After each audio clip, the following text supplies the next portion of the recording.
नमस्कार दोस्तों, स्वागत है आप सभी का। कैसे आप सब लोग?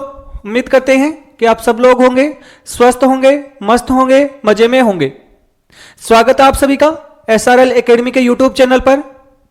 दोस्तों, आज के इस वीडियो के अंतर्गत हम बात करने वाले हैं यौन संचारित रोगों के बारे में, जिन्हें शॉर्ट में हम कहते हैं STD।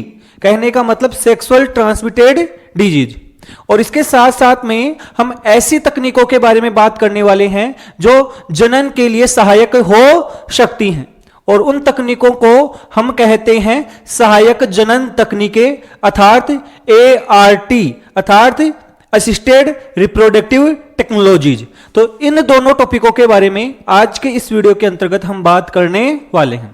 इस कारण ये जो वीडियो है ये आप सबके लिए महत्वपूर्ण रहने वाला है। इस कारण वीडियो को अंत तक जरूर देखें।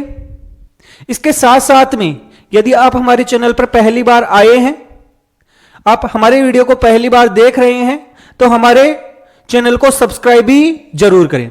यदि आप सबको हमारी ये वीडियो है ये अच्छे लगते हैं, आपको लगता है कि यहां पर जो पढ़ाया जा रहा है, आपको जो बताया जा रहा है वो आपके लिए काम का है, आपकी समझ में आता है, आपको बढ़िया लगता है, तो आप हम वीडियो को लाइक और शेयर भी जरूर किया कीजिए। तो हम कुछ वीडियो के अंतर्गत, अर्थात पिछली जो 2 क्लासें थी उनके अंतर्गत हम जनन स्वास्थ्य के बारे में ही बात कर रहे हैं, और कुछ टॉपिक हैं जो हम पढ़ चुके हैं, और आज ये हमारे इस टॉपिक की अंतिम क्लास रहने वाली है, जिसके अंतर्गत हम ये बाकी के 2 टॉपिक हैं वो पढ़ने वाले हैं। तो सबसे पहले हम बात करते हैं यौन संचारित रोगों के बारे में। तो चलो बात करते हैं। देखो, इन्हें कहा जाता है यौन संचारित रोग, जिन्हें शॉर्ट में हम बोलते हैं STD। क्या कहते हैं भाई? STD। STD का मतलब क्या हो गया है? STD का मतलब हो गया है सेक्सुअली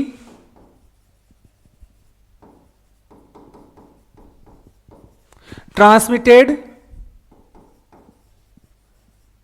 डिजीज।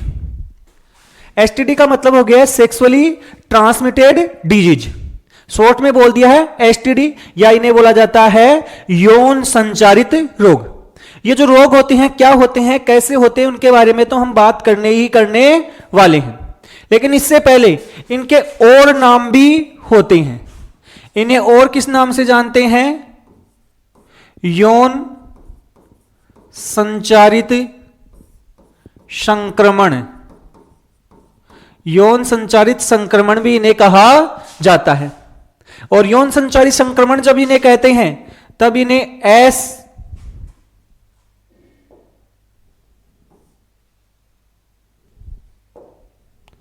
STI कहा जाता है। STI का मतलब क्या हो गया है? फुल फॉर्म क्या हो गई है? सिंपल सी हो गई है। S का मतलब हो गया सेक्सुअली, T का मतलब हो गया ट्रांसमिटेड, और I का मतलब हो गया इन्फेक्शन। I का मतलब हो गया है इन्फेक्शन, अर्थात इसकी फुल फॉर्म हो गई है सेक्सुअली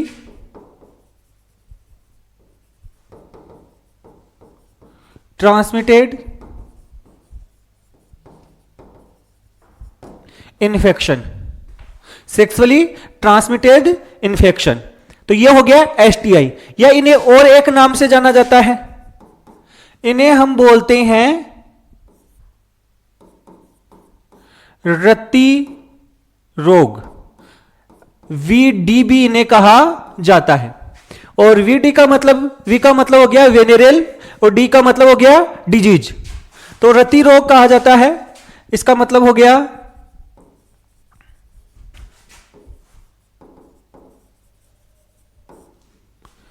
वेनेरेल डिजीज। तो ये सारे के सारे जो नाम हैं ये इन्हीं के लिए यूज में लिए जाते हैं। अब सबसे सीधी बात यह है कि इन्हें यौन संचारित रोग क्यों कहते हैं, या यौन संचारित संक्रमण क्यों कहते हैं? इसके नाम से पता चल रहा है। इसमें नाम है यौन। यौन का मतलब हो गया कि यौन क्रियाओं के द्वारा संभोग क्रिया या सहवास की क्रिया के द्वारा, या जिसे बोलते हैं मैथुन की क्रिया के द्वारा ये रोग होते हैं, ये सामान्यतः एक व्यक्ति से दूसरे व्यक्ति में क्या हो सकते हैं, फैल सकते हैं, एक व्यक्ति से दूसरे व्यक्ति में संचारित हो सकते हैं, और इसी के कारण इन रोगों को कहा जाता है यौन संचारित रोग। तो इन्हें क्यों कहा जाता है, यह आपको ध्यान रखना है कि ये सहवास या जिसे हम बोलते हैं मैथुन क्रिया के द्वारा, मैथुन क्रिया के द्वारा एक साथी से दूसरे साथी में फैल सकते हैं, और इसी के कारण इन्हें कहा जाता है एसटीआई या एसटीडी। अब देखो ये जो रोग होते हैं इसमें कौन कौन से रोग शामिल होते हैं। इसके अंतर्गत कुछ ऐसे रोग होते हैं जो बैक्टीरिया से होते हैं, इसके अंतर्गत कुछ ऐसे रोग होते हैं जो वायरस से होते हैं, कुछ ऐसे रोग भी होते हैं जो प्रोटोजोआ से होते हैं। तो कुछ रोग हैं जो यौन संचारित रोग हैं, इनके बारे में, इनके नाम और उनका जो रोग कारक है उसके बारे में आपको सामान्य सीख जानकारी होनी चाहिए। तो यदि इनमें हम देखें तो जो एसटीडी हैं इनको यदि हम डिवाइड करके देखें तो कुछ रोग किससे हो रहे हैं, बैक्टीरिया से। इनमें से कुछ रोग हो रहे हैं वो हो रहे हैं वायरस से, कुछ रोग हो रहे हैं वो हो रहे हैं प्रोटोजोआ से।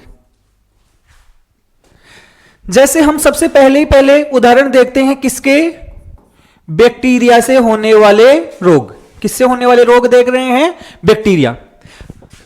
हालांकि इनको डिटेल में नहीं पढ़ रहे हैं, हम केवल यहां पर नाम और इसके रोग कारक के बारे में ही देख रहे हैं। बाकी इनके बारे में यदि कोई डिटेल में बात की जाएगी तो हमारा नेक्स्ट टॉपिक आने वाला है जो है रोगों के बारे में, तो उसके अंतर्गत इसके बारे में बात की जाएगी। तो सबसे पहले एक रोग है जिसका नाम होता है गोनोरिया। एक रोग है जिसका नाम है गोनोरिया, और ये जो गोनोरिया है एक बैक्टीरिया से होने वाला क्या है, रोग। साथ साथ में यौन संचारित रोग है, और इसका जो रोग कारक होता है उसका नाम होता है नाइजीरिया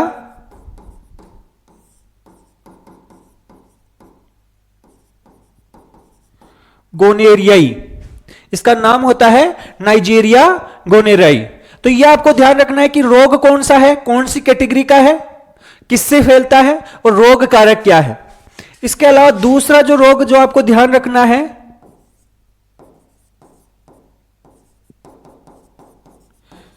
क्लेमेडियता, क्लेमेडियता, और यह होता है क्लेमेडिया द्वारा, क्लेमेडिया द्वारा। और ये क्लेमेडिया क्या है, एक बैक्टीरिया है। इसके अलावा एक और रोग याद रखना है जो बहुत ही इंपॉर्टेंट है, जिसे हम बोलते हैं सिफिलिस,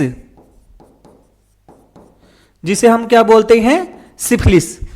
और ये जो सिफिलिस है ये यौन संचारित रोगों में सबसे मुख्य रोगों के अंतर्गत ये माना जाता है। और सिफिलिस जो रोग है ये होता है किसके द्वारा, ट्रेपेनोमा पेलिडम, ट्रेपेनोमा पेलिडम के द्वारा होता है। तो यौन संचारित रोगों में से ये 3 रोग हैं, ये आपको मुख्य तौर पर याद रखने हैं, जो कि बैक्टीरिया के द्वारा फैलते हैं या बैक्टीरिया के द्वारा होते हैं। इसके अलावा वायरस जनित रोगों में कौन कौन से रोग आपको ध्यान रखने हैं। एक तो आपको विशेष तौर से याद रखना है जिसे बोला जाता है एड्स, एक तो इसके बारे में याद रखना है। और इस रोग के बारे में डिटेल में जो अगला टॉपिक होगा उसके अंतर्गत बात की जाएगी। यहां पर इसके बारे में एकदम नॉर्मल सी बात यह ध्यान रखनी है आपको कि इसकी फुल फॉर्म क्या होती है। एड्स की फुल फॉर्म होती है acquired immuno deficiency syndrome, acquired immuno deficiency syndrome, यह आपको ध्यान रखना है। और ये एक वायरस के द्वारा होता है। किसके द्वारा होता है, वायरस। और उस वायरस का नाम होता है HIV।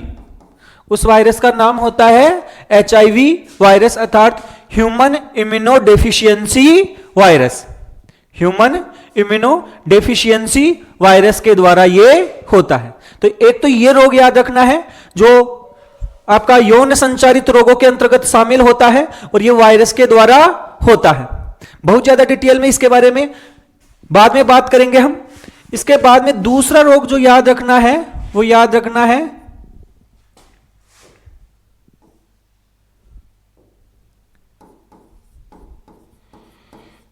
हेपेटाइटिस बी, जो किससे होता है? ये एक वायरस का नाम है, उसका नाम भी होता है hepatitis B virus, hepatitis B virus. और यह भी क्या है? एक यौन संचारित रोग होता है। इसके अलावा एक और याद रखना है हेपेटाइटिस सी, हेपेटाइटिस सी, और यह भी यौन संचारित रोगों में शामिल होता है और यह होता है हेपेटाइटिस सी वायरस से। देखो हेपेटाइटिस को हिंदी में यकृत शोथ भी बोला जाता है, यकृत शोथ। यकृत का मतलब हो गया लीवर और शोथ का मतलब उसमें सूजन आ जाती है। ये लीवर को मुख्य रूप से क्या करता है? प्रभावित करता है। चाहे से हम इस वाले की बात करें या इस वाले की, ये अलग अलग वायरस के कारण हो रहे हैं, इसी कारण इनका अलग अलग नाम भी होता है। इसके अलावा यदि हम बात करें जो हर्पीज नाम का एक रोग होता है, यह भी वायरस के द्वारा ही होने वाला रोग है जो यौन संचारित रोगों के अंतर्गत शामिल होता है। तो इसके अंतर्गत एक आ जाएगा हर्पीज। और ये हर्पीज होता है, ये किससे होता है? ये होता है हर्पीज, ये होता है आपका हर्पीज सिंप्लेक्स वायरस से, हर्पीज सिंप्लेक्स वायरस से, जिसे कहा जाता है HSV। और इसके भी प्रकार होते हैं, ये HSV सेकंड से होता है। देखो HSV फर्स्ट होता है, ये हर्पीज करता है जो मुख से संबंधित होता है, ओरल हर्पीज करता है फर्स्ट, और जेनेटाइल के लिए जो होता है वो होता है सेकंड।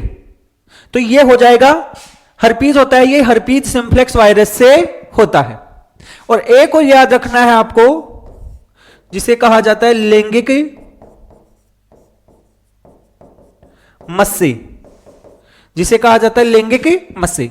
और यह होता है HPV वायरस से। किससे होता है? HPV वायरस, जिसे बोला जाता है ह्यूमन पेप्लियोमा वायरस। इसका नाम क्या होता है? Human papilloma virus, HPV। और ये साधारणतः महिलाओं में होता है। महिलाओं के अंतर्गत क्या करता है कि जो गर्भाशय ग्रीवा होती है, जिसे हम सर्विक्स कहते हैं, वहां पर कैंसर उत्पन्न कर सकता है। तो यह ध्यान रखना है कि बैक्टीरिया के द्वारा कौन कौन सी यौन संचारित रोग हैं, वायरस के द्वारा कौन से यौन संचारित रोग होते हैं। और इसके अलावा प्रोटोजोआ में आपको एक ही नाम याद रखना है, और वो याद रखना है ट्राइकोमोनास्टा।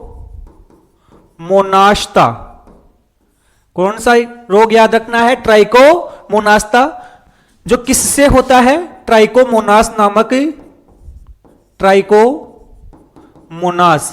नामक प्रोटोजोआ से होता है। तो ये हमने यौन संचारित रोग देखे हैं, जो सामान्य यौन संचारित रोग होते हैं। और क्या होते हैं कि यौन क्रिया के द्वारा एक पार्टनर से दूसरे पार्टनर तक ये फैल सकते हैं। इसी के कारण इन्हें STI अर्थात सेक्सुअली ट्रांसमिटेड इन्फेक्शन या STD अर्थात सेक्सुअली ट्रांसमिटेड डिजीज भी कहते हैं। तो ये तो नॉर्मली बात होगी कि STI होता क्या है और इसके उदाहरण कौन कौन से होते हैं, ये आप सारणी है, इसको दोबारा से देख सकते हो और आप अपनी नोटबुक में नोट करके भी रख सकते हो कि कैसे कौन कौन से जो वायरस हैं या बैक्टीरिया हैं जो यौन संचारित रोग करते हैं। इनमें से जो एड्स है, हेपेटाइटिस बी और सी होता है। एड्स, हेपेटाइटिस बी और सी होता है, ये अन्य क्रियाओं के द्वारा भी फैल सकते हैं। ये अन्य क्रियाओं के द्वारा भी फैल सकते हैं। तो आपको क्या ध्यान रखना है कि इनमें से जो एड्स है, हेपेटाइटिस बी है, हेपेटाइटिस सी है, ये अन्य तरीकों से भी क्या करते हैं, फैलते हैं। अन्य तरीकों से भी ये फैलते हैं। अब कौन सा तरीका हो सकता है? देखो, एक तो ये फैल सकते हैं कैसे? असुरक्षित यौन संबंधों के द्वारा। असुरक्षित का मतलब कोई व्यक्ति है जो एक से अधिक व्यक्ति के साथ यौन संबंध बनाता है, तो उस स्थिति में उसको ये यौन संचारित रोग हैं, जो ऐसे रोग हैं, ये होने की संभावना होती है, ये अधिक होती है। तो वो तो सभी के लिए कॉमन है।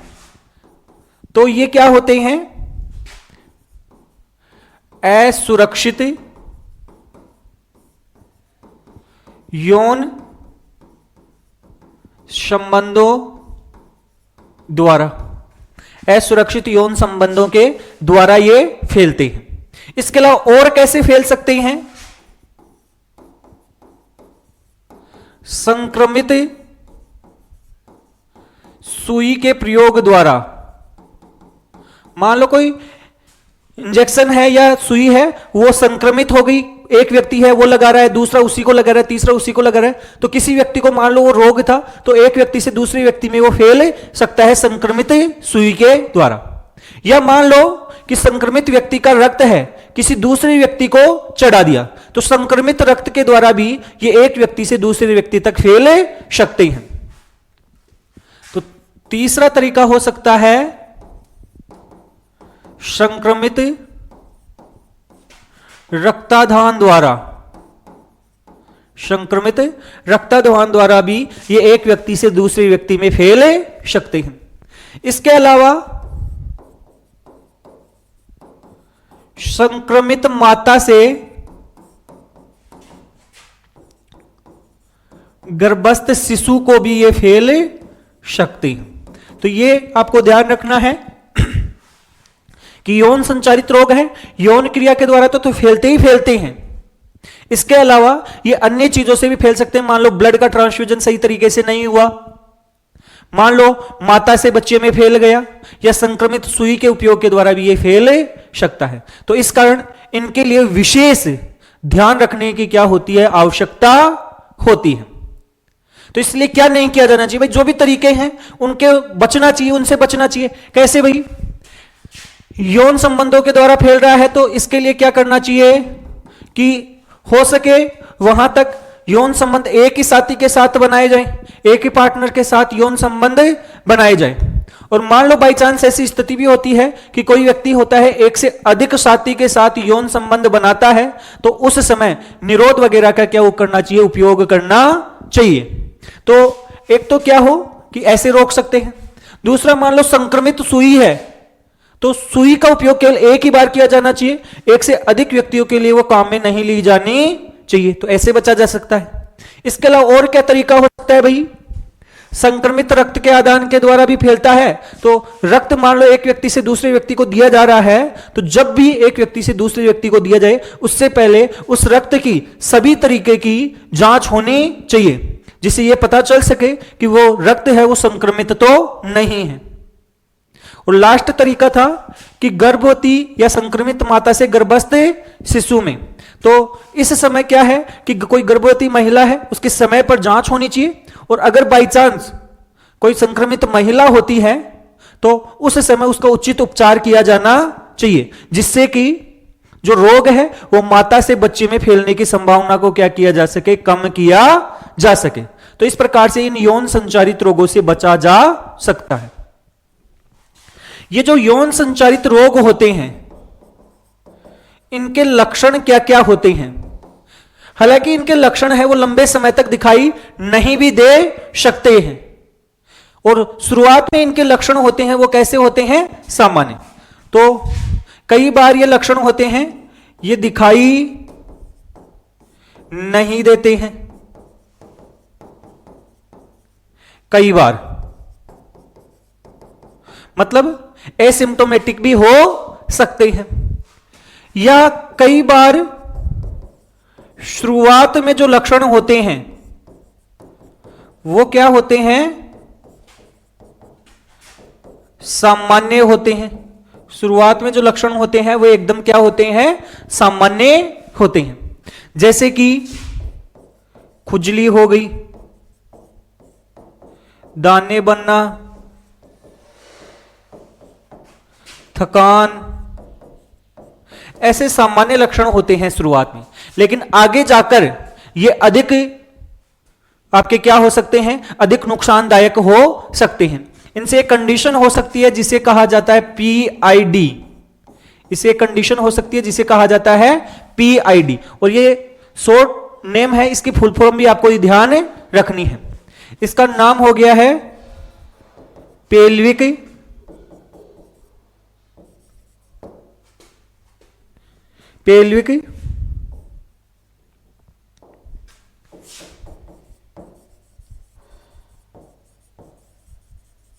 Inflammatory disease, pelvic inflammatory disease. तो ये पीआईडी कंडीशन, इसके अंतर्गत क्या होता है कि जो श्रोणि भाग होता है उसके अंतर्गत क्या आ सकती है, सूजन आ सकती है। तो ये सारी चीजें हो सकती हैं। तो यौन संचारित रोग कौन कौन से होते हैं, क्या होते हैं, इनसे कैसे बचा जा सकता है, कैसे ये फैल सकते हैं, ये आपको इस टॉपिक के अंतर्गत बताया गया है। हालांकि इनके बारे में बहुत लंबा लेक्चर भी लिया जा सकता है, लेकिन हमें यहां पर इनसे संबंधित केवल सामान्य जानकारियों के बारे में पता होना चाहिए। तो ये हमने बात की है किसके बारे में, यौन संचारित रोगों के बारे में। आपको उदाहरण जरूर पता होने चाहिए। तो जब हमने यौन संचारित रोगों के बारे में बात कर ली है, तो अब हम इस चैप्टर के अंतिम टॉपिक के बारे में बात करने वाले हैं, और वो टॉपिक है सहायक जनन तकनीकें। सहायक जनन तकनीकें।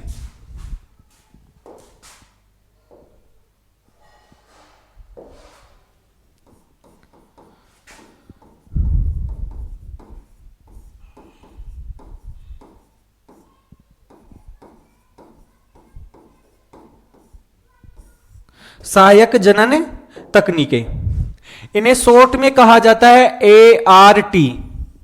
इन्हें शॉर्ट में क्या कहा जाता है, ART।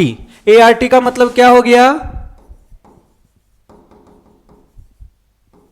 असिस्टेड रिप्रोडक्टिव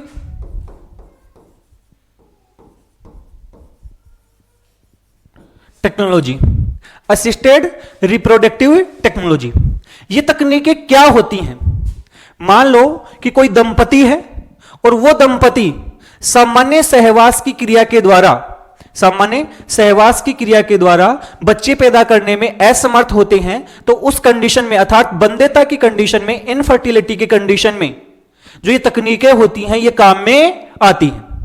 अब कौन सी स्थिति को माना जाए कि मान लो बच्चे पैदा नहीं हो रहे हैं, तो ऐसा कब माना जाए। मान लो कि असुरक्षित सहवास कर रहे हैं, नॉर्मल सहवास कर रहे हैं, और उसके 2 साल तक भी बच्चे पैदा नहीं होते हैं, तो उस कंडीशन को नॉर्मली बंध्यता की स्थिति माना जाता है, इनफर्टिलिटी की स्थिति माना जाता है। तो ये तकनीकें होती हैं, ये ऐसे दंपति के लिए काम में आती हैं जिनमें बंध्यता अर्थात इनफर्टिलिटी की क्या होती है, कंडीशन होती है।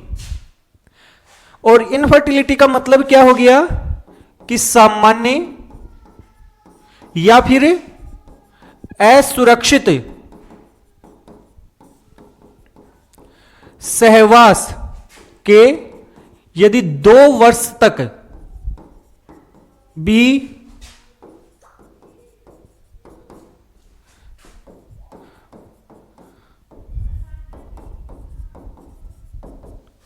2 वर्ष तक भी बच्चे पैदा ना हो, तो इस कंडीशन को माना जाता है।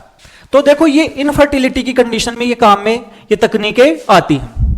अब ये जो तकनीकें हैं, हमें यहां पर कुछ तकनीकें हैं जिनके बारे में पता होना चाहिए और उनके बारे में सामान्य सामान्य जानकारी हमें याद रखनी है। इनके बारे में हमें पीएचडी नहीं करनी है।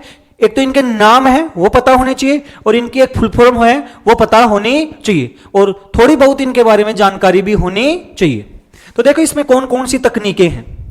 यहां पर एक तो हम बात करने वाले हैं आईवीएफ के बारे में, एक तकनीक है जिसके बारे में हम बात करने वाले हैं आईवीएफ। एक दूसरी तकनीक है जिसके बारे में हम बात करने वाले हैं ईटी अर्थात एम्ब्रियो ट्रांसफर। तीसरी तकनीक है जिसे हम बोलते हैं ZIFT, जिसे कहते हैं हम ZIFT अर्थात जाइगोट इंट्राफिलोपियन ट्रांसफर। इसके बाद में चौथी तकनीक है जिसके बारे में हम बात करने वाले हैं IUT। किसके बारे में बात करने वाले हैं? IUT के बारे में बात करने वाले हैं। इसके बाद में एक तकनीक है जिसके बारे में हम बात करने वाले हैं GIFT। एक तकनीक है जिसके बारे में हम बात करने वाले हैं ICSI। एक होती है जिसे हम बोलते हैं AI और एक हम बात करने वाले हैं IUI। तो ये जो भी आपको शॉर्ट फॉर्म यहां पर लिखी गई हैं, एक तो इनकी फुल फॉर्म और एक इनकी सामान्य जानकारी आपको पता होनी चाहिए, जिसमें से थोड़ा बहुत जानकारी आपको इसके बारे में होनी चाहिए। बाकी इन सबकी तो आपको केवल और केवल क्या याद रखनी है? फुल फॉर्म याद रखनी है। तो देखो एक एक के बारे में हम थोड़ी थोड़ी बातें करते हैं।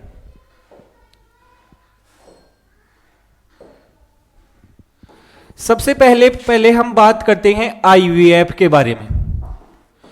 तो आईवीएफ की जो फुल फॉर्म होती है वो क्या होती है? इसकी फुल फॉर्म होती है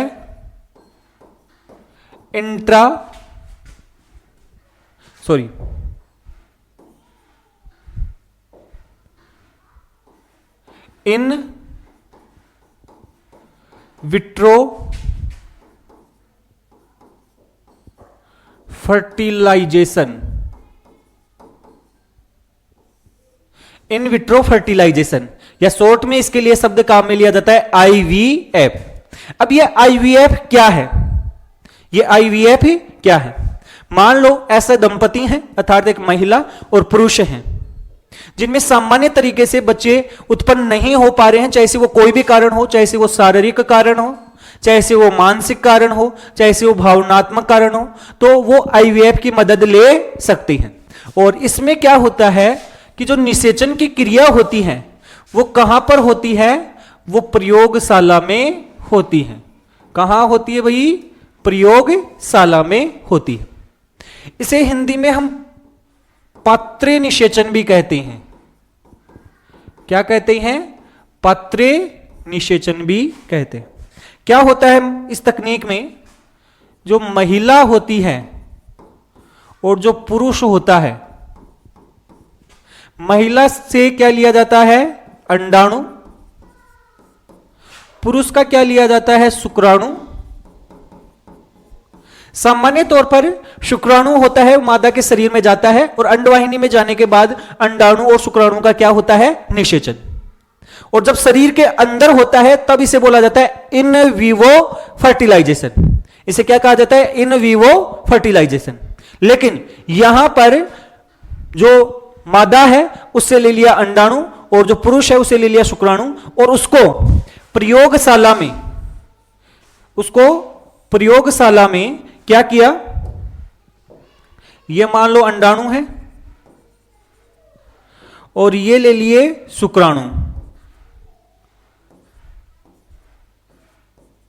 ये शुक्राणु ले लिए और प्रयोगशाला में इनका क्या करवा दिया है? निषेचन करवा दिया है। और निषेचन करवाने के बाद में क्या बनेगा? इससे जाइगोट अर्थात क्या बनेगा? युग्मनज बनेगा। इसे क्या बनेगा? युग्मनज। और प्रयोगशाला में युग्मनज बनने की इसी प्रक्रिया को क्या कहा जाता है? इसे कहा जाता है आईवीएफ अर्थात इन विट्रो फर्टिलाइजेशन या पात्रे निषेचन। पात्रे क्यों भाई? क्योंकि यहां पर निषेचन की प्रयोग जो प्रक्रिया है ये प्रयोगशाला के अंदर विभिन्न यंत्रों की सहायता से विभिन्न पात्रों के माध्यम से की जा रही है, और निषेचन है वो शरीर से बाहर की ओर हो रहा है। अब देखो जो ये एम्ब्रियो है, देखो जाइगोट है, जाइगोट से क्या बनेगा? एम्ब्रियो अर्थात भ्रूण। क्या बनेगा भाई? भ्रूण। इससे बनेगा भ्रूण। आपको बताया हुआ है कि जाइगोट होता है, उससे भ्रूण कैसे बनता है। जाइगोट से आपकी कोशिकाओं की संख्या बढ़ती है। कौन सा विभाजन? विदलन जिसे कहते हैं, समसूत्री विभाजन, उससे संख्या बढ़ती जाती है। 8 से 16 कोशिका वाली को हम क्या कहते हैं? मोरुला। तो मान लो ये भ्रूण है, इस भ्रूण को कहां ट्रांसफर कर दिया जाए? महिला में ट्रांसफर कर दिया जाए, महिला में स्थानांतरण कर दिया जाए। तो इसी प्रक्रिया को कहा जाता है ईटी। इसी को क्या कहा जाता है? ईटी। अर्थात आईवीएफ के द्वारा जो एम्ब्रियो बन रहा है, जो भ्रूण बन रहा है, उसको किसी महिला के शरीर में स्थानांतरित करने की प्रक्रिया को क्या कहा जाता है? एम्ब्रियो ट्रांसफर अर्थात भ्रूण स्थानांतरण कहा जाता है। क्या कहा जाता है भाई? भ्रूण स्थानांतरण। अब जो ये भ्रूण स्थानांतरण है इसके दो तरीके हो सकते हैं। कितने तरीके हो सकते हैं? दो। एक तरीका तो हो सकता है ZIFT। क्या हो सकता है भाई? ZIFT। और एक तरीका हो सकता है IUT। IUT। ZIFT का मतलब क्या हो गया है? Zygote intra fallopian transfer. Zygote intra fallopian transfer अर्थात यहां पर जो जाइगोट है, जो ये जाइगोट है, देखो जाइगोट को या फिर 8 कोशिका तक का जो भ्रूण है, जो कितने कोशिका तक का भ्रूण है? 8 कोशिका तक के जो भ्रूण है उसको तो कहां ट्रांसफर किया जाता है? उसे डिंब वाहिनी। कहां भेजा जाता है? डिंब वाहिनी के अंतर्गत ट्रांसफर किया जाता है, फेलोपियन ट्यूब के अंतर्गत ट्रांसफर किया जाता है, और वहां से फिर वो कहां आता है? गर्भाशय में आता है। तब इसको बोल देंगे जाइगोट इंट्राफेलोपियन ट्रांसफर। जाइगोट का हमने कहां ट्रांसफर कर दिया है? फेलोपियन ट्यूब में। और अगर मान लो ये 8 कोशिका से अधिक हो गया, 8 कोशिका से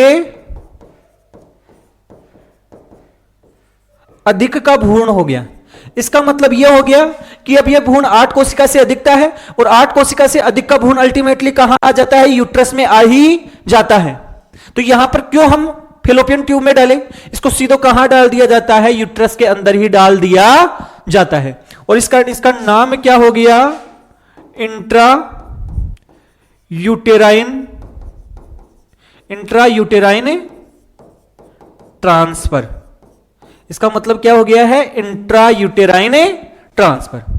तो ये इस आईवीएफ से ही संबंधित क्या कौन कौन से शब्द हो गए हैं? आईवीएफ खुद हो गया है, इसके अलावा एम्ब्रियो ट्रांसफर हो गया है, एक आपको याद रखना है ZIFT याद रखना है, ZIFT, एक IUT, और बाकी ये IVF तो याद रखना ही है, और ET मतलब एम्ब्रियो ट्रांसफर। तो ये इसी से संबंधित हो गए हैं। इसके बाद में हम आ जाते हैं नेक्स्ट शब्द पर। हम नेक्स्ट शब्द पर आ जाते हैं, और जो है आपका GIFT, जिसे क्या बोलते हैं? GIFT। GIFT की फुल फॉर्म क्या होती है? देखो, गेमिट इंट्रा फेलोपियन ट्रांसफर।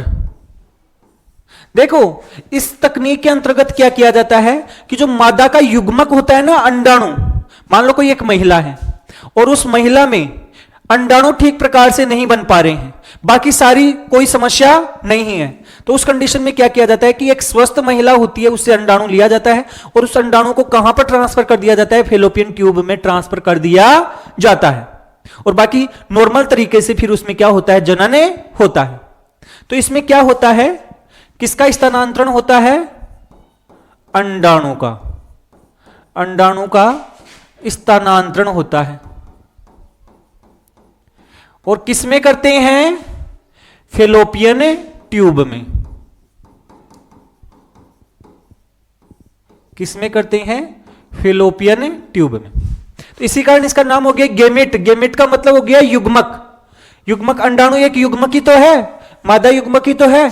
तो मादा युग्मक का क्या कर दिया है, ट्रांसफर कर दिया है, किसमें, फैलोपियन ट्यूब में। और इस कारण इसका मतलब हो गया है GIFT। और यह सामान्यतः महिलाओं में किया जाता है। इसके अलावा एक तकनीक और है जिसे हम बोल रहे थे ICSI। इसका मतलब क्या हो गया है, इंट्रा सेल्यूलर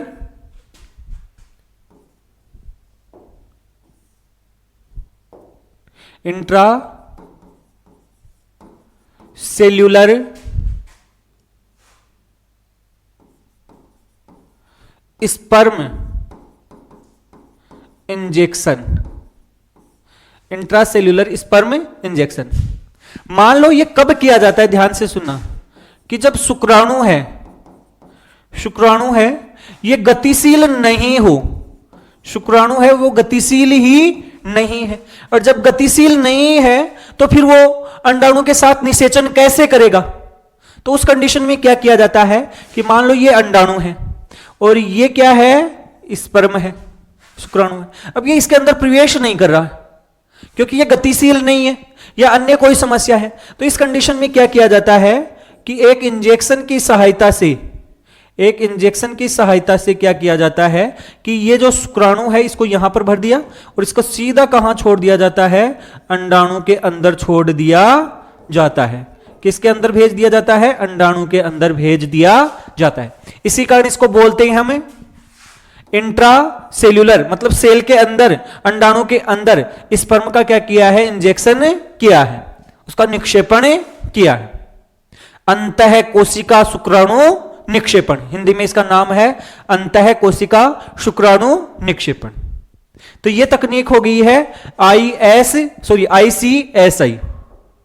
बाकी एक तकनीक है जिसे हम बोल रहे हैं AI। अब ये AI आर्टिफिशियल इंटेलिजेंस वाला AI नहीं है, ये AI है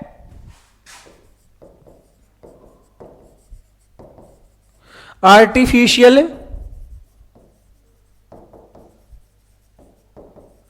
इंसेमाइनेशन। ये AI है आर्टिफिशियल इंसेमाइनेशन, अर्थात इसको बोलते हैं कृत्रिम वीर्यसेचन। मान लो कोई पुरुष ऐसा है जो अपने वीर्य को मादा की योनि तक पहुंचाने में असक्षम है, तो उस कंडीशन में क्या किया जाता है कि जो सीमेन होता है उसको इंजेक्शन की सहायता से या एक नलिका की सहायता से या तो मादा की योनि में छोड़ दिया जाता है और या फिर मादा के सीधा गर्भाशय के अंतर्गत छोड़ दिया जाता है। तो इसमें क्या हो सकता है, इसको योनि में भी किया जा सकता है और सीधा किस में किया जा सकता है, गर्भाशय में भी किया जा सकता है। अगर इसको गर्भाशय के अंतर्गत ट्रांसफर करते हैं, अगर सीमेन को नलिका की सहायता से या इंजेक्शन की सहायता से कहां भेजा जाता है, गर्भाशय में, तब इसे बोल दिया जाता है IUT। इसे क्या बोल दिया जाता है, IUT। IUT का मतलब क्या हो गया, intra uterine transfer, sorry IUT नहीं, IUI। इसे बोला जाता है IUI, इंट्रा यूटेराइन इंसेमाइनेशन। IUI का मतलब क्या हो गया, इंट्रा यूटेराइन इंसेमाइनेशन, अर्थात यूट्रस के अंदर, गर्भाशय के अंदर सीधा क्या कर दिया है, वीर्यसेचन कर दिया है। तो ये सारी की सारी तकनीकें हैं। इनके मुख्य रूप से आपको क्या पता होनी चाहिए, फुल फॉर्म पता होनी चाहिए, जिसके अंतर्गत हमने कौन कौन सी के बारे में बात की है, यहां पर हमने लिखा भी है। देखो, IVF के बारे में बात की है, इसकी फुल फॉर्म हो गई इन विट्रो फर्टिलाइजेशन। ET का मतलब हो गया है एम्ब्रियो ट्रांसफर, अर्थात भ्रूण स्थानांतरण। ZIFT का मतलब क्या हो गया है, zygote intra fallopian transfer. UT का मतलब क्या हो गया, इंट्रा यूटेराइन ट्रांसफर। GIFT का मतलब हो गया गेमिट इंट्राफेलोपियन ट्रांसफर। ICSI का मतलब क्या हो गया, इंट्रासेल्यूलर स्पर्म इंजेक्शन। AI का मतलब हो गया आर्टिफिशियल इंसेमाइनेशन, और IUI का मतलब हो गया है इंट्रा यूटेराइन इंसेमाइनेशन। तो ये सारी की सारी जो तकनीकें होती हैं, ये जो बायोटेक्नोलॉजी की जो तकनीकें हैं, ये सारी की सारी जनन की सहायक तकनीकों के रूप में काम में आती हैं। ये ऐसे दंपतियों के लिए एक लाभदायक तकनीकें हैं जो बच्चे पैदा करने में क्या हो रहे हैं, अक्षम हो रहे हैं। तो आज के इस वीडियो के अंतर्गत हमने मुख्य रूप से यौन संचारित रोगों के बारे में और उसके साथ साथ में सहायक जनन तकनीकों के बारे में देखा है। आप सबको हमारा ये वीडियो है, ये कैसा लगा है? अगर अच्छा लगा है तो वीडियो को लाइक और शेयर जरूर करना। और इसके अलावा यदि आप पहली बार हमारे चैनल पर आ रहे हैं, पहली बार हमारे वीडियो को देख रहे हैं, तो हमारे चैनल को सब्सक्राइब जरूर करके जाइए। धन्यवाद।